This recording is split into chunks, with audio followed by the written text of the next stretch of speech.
Okay, so good afternoon, everyone. I will talk today about back arc extension, but mostly about mantle exhumation and formation of continental fragments in back arc basins. So when we think about back arc basins and we think about back arc extension, we probably all have this sort of 2D cartoon in mind. And we generally think that we have back arc extension because we usually have trench retreat. So the trench is moving away from the overriding plate, which creates extension behind the arc. And in terms of magmatism, what happens when we have extension in the back arc is that we are thinning the lithosphere, and that allows the mantle to rise at pressures where it starts melting because of adiabatic decompression melting. And that usually generates new oceanic crust in the back arc setting. However, of course, we know that things are not as simple as these 2D schematic cartoons. And here I just started to try to compile what happens in a lot of back arc basins to try to see what are the similarities and differences between them. But just to give you an idea, this slide is more just to give you an idea of how more complex the story is compared to that 2D cartoon. And so often we have things that geodynamic processes that are first of all 3D, but they also vary along trench. So we might have rotation of a slab, we might have that might trigger extension all in some places in the back arc. We can also have ridge jumps in back arc basins. So there's, I guess this slide is just for to show and to highlight the fact that when we model and when we think of how the back arc basins are creating and how they extend, we need to keep in mind what processes are creating that extension, so that we can model it in a better way, I think. And so these are some examples of complexities in back arc basin, and not just a simple one kind of mid-ocean ridge that is spreading. But for example, in the Isu-Bonin-Mariana subduction zone, we clearly have in the Philippine Sea Plate, we clearly had ridge jumps where the spreading ridge has moved closer to the trench as the trench was migrating as well. So that creates multiple oceanic basins. In the Lau Basin here in the Tonga-Kermadec subduction zone, we have multiple segments of spreading centers that are spreading that are active at the same time. And in the Tyrrhenian Basin, there's also ridge jumps, and also there are clearly higher pulses of magmatism and moments where you have less magmatism. So in the Tyrrhenian back arc system, which is in the Central Mediterranean, located in the Central Mediterranean, this is Italy here, this is south of Italy. The Tyrrhenian Sea in particular has had a lot of a few ridge jumps which created these multiple sub-basins, but also the basement of this basin is not made of new oceanic crust, is not just made of that, but is made also of exhumed mantle and thin continental crust. So it's a very complex architecture. Is not simply just a spreading ridge. And again, as I said before, we have these pulses of magmatism that might, so we have these intrusions that are not in a new oceanic crust system, but maybe they're intruding exhumed mantle or continental crust. And importantly, we have different basins that formed at different times in moments of high extension rates. And we have episodic extension because we have episodic trench migration. And so one of the things that I wanted to try to model to try to understand better was to answer this question, which is, can episodic extension be the cause of the complex architecture that we commonly found in back arc basins? Not simply the Tyrrhenian system, but it's a these are common features of many Becker basins. So to do that, I use the finite element code aspect. And so I'm running these 2D extension models of continental extension, where I have a continental lithosphere and a layer of asthenosphere below. But importantly, because I'm thinking of back arc extension, I use asymmetric boundary condition, because I imagine that we have a trench that is retreating on one side, and that is what creates extensions. So extension, I have this outflow at the top here in the right boundary, which simulates the extension that is created by the trench retreat. Another important thing in these models is that these boundary conditions that are basically imposing the velocity are also time dependent. And that's because I want to see what happens when you change the velocity of the trench. And so when you change the extension rates, because we need to remember that things are transient in these settings. It's not just we have a constant 2 centimeter per year velocity forever, right? So another important thing in the models is that I use strain weakening, which basically allows for localized deformation better and create better fault-like structures. And so this plot here is showing how the boundary conditions are in terms of velocity and time. And so you can see that I start with all the models, they have one initial stage of extension that have different duration. And then there's a pause in extension, and then there's a new phase of extension. So what I change in my models are basically these things. So I change the duration of the first extensional phase, and I change the rifting velocity of phase 1 and phase 2. And I just want to see what happens at the back arc. So this is an example of one of the models, but I will show you different examples later. I have extension, as I said, only on one side. This is the first phase, and then we have a pause. And after the pause, then extension is resumed. And you can see that extension starts closer to the trench somewhere else. I will show you better these results, but depending on how the finer architecture of the Becker basin is, I divided my results in 3 different resulting scenarios. Okay, so the first observed scenario regime is what I call the necking of the margin. So here you see these plots are from one model, and you see the composition, the colors are showing the composition, upper crust, lower crust, and mantle, and asthenosphere. And what looks like shadow, this is the plastic strain. So it's where deformation is focusing most. And in this case, in these models, the first extensional phase, which is what you see in the left column here, it's not long enough to break up completely the continent. And so you can see that we have thinning of the lithosphere because of extension, but then we still have some part of the basin that is made of upper crust and lithospheric mantle. The lower crust has actually broken apart already. And then when there is no extension, the lithosphere is kind of growing because of cooling. And when extension is resumed here on the right side, then some of the mantle that was here before is exhumed in the location of the previous extension in the first phase. But then you can also see that the deformation starts to migrate towards, let's say, the trench, so towards the right.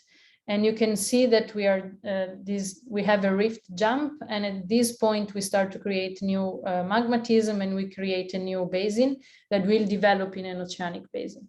So at the end of this model, what we end up with is a very kind of hyper-extended, if you want, margin with a very long stretched part of continental material and some part that is exhumed mantle material, and again some upper crust here, and then the oceanic basin.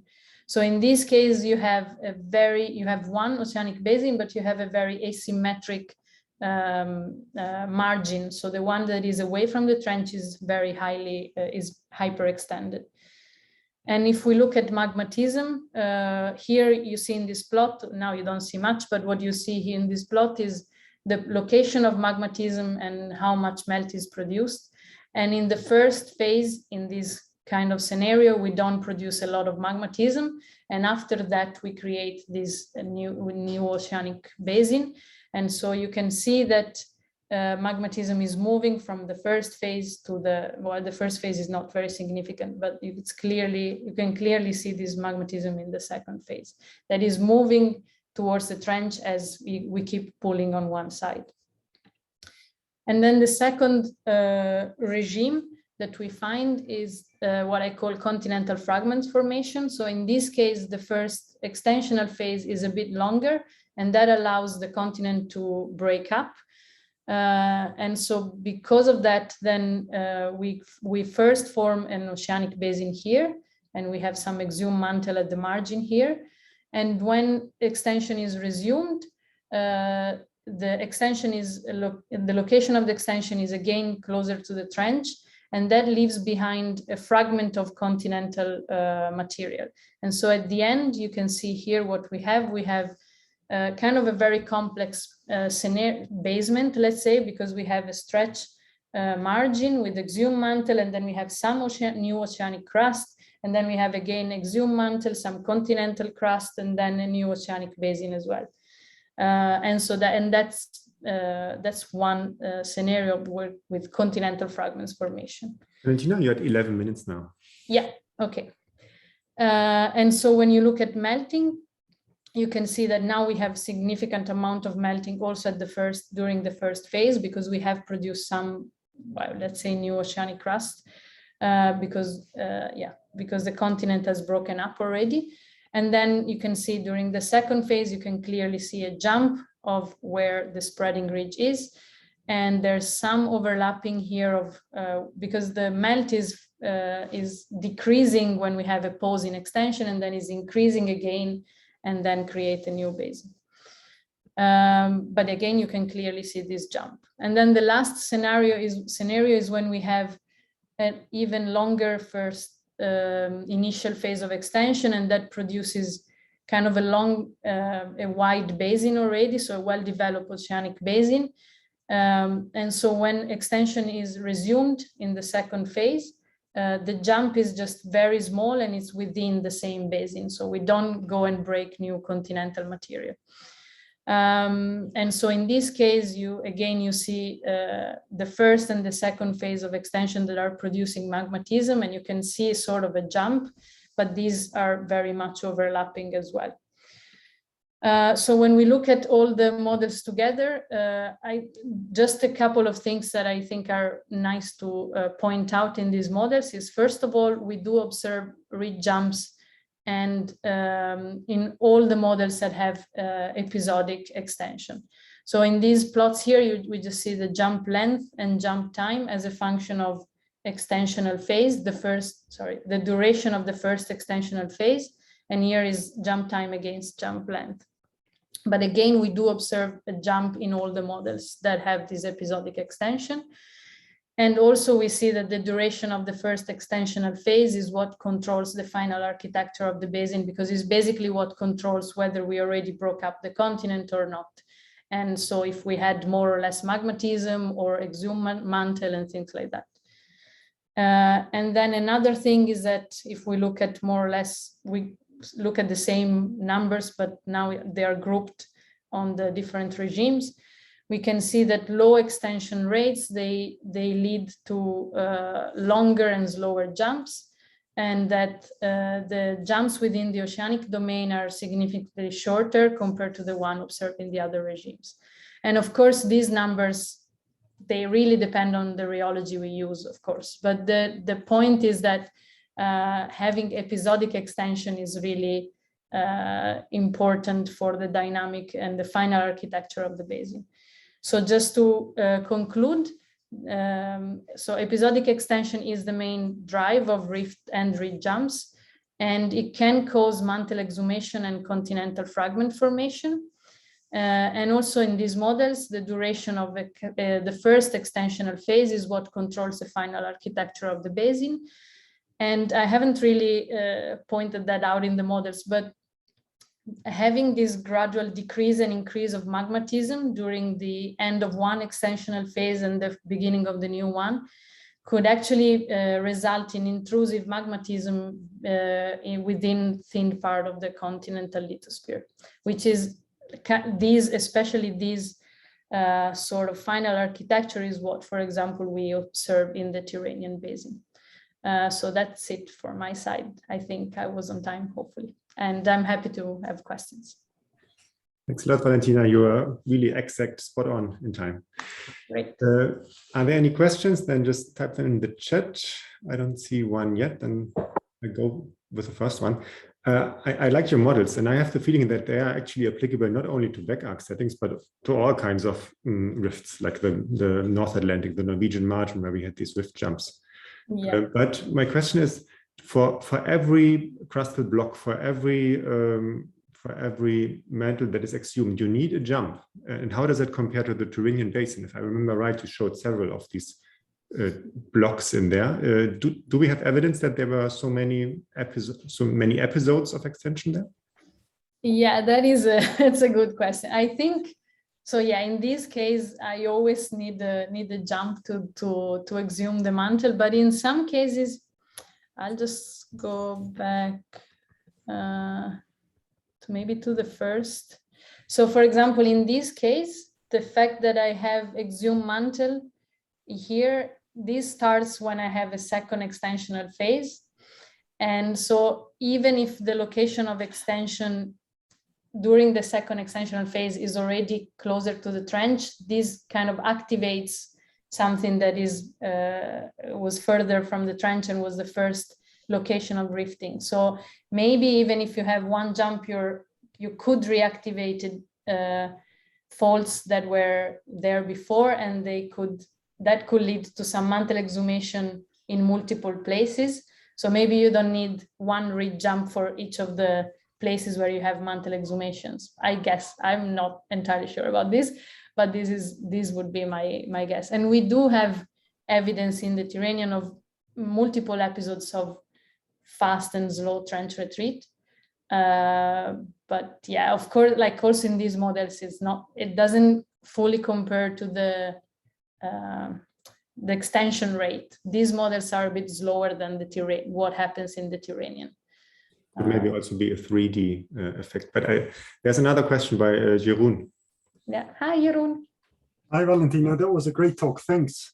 I was just wondering about how you measure the jump, the distance of the jump, because is it relative to the model reference frame, or is it relative to basically the lithosphere at the surface? Because the lithosphere is moving as well. So even if you just stop the extension for a while and then continue again, then I guess it takes a while before magmatism starts again. And during that while, the lithosphere is moving. So isn't that part of the jump, or is that already taken away from it? Yeah, so the way I measure the jump is I look at the, yeah, that's a good, I have to remember how I did. I remember that in these models, I look at the peak of magmatism. So where I have, yeah, because basically I'm looking for the place either with the peak of magmatism or the thinnest continental lithosphere in cases where you have rifting, but not yet a lot of magmatism. Mm-hmm. And I just look at that after the first extensional phase and the pause in extension. And so at the very end of that extension phase plus pause, I look at the location of the thinnest part and the magmatism, and then I just look at what happens afterwards. So I don't really, I guess I do not take really into account the fact that everything is moving. I just look at where it was before at the when it stopped, and then where it starts again. Yeah, okay.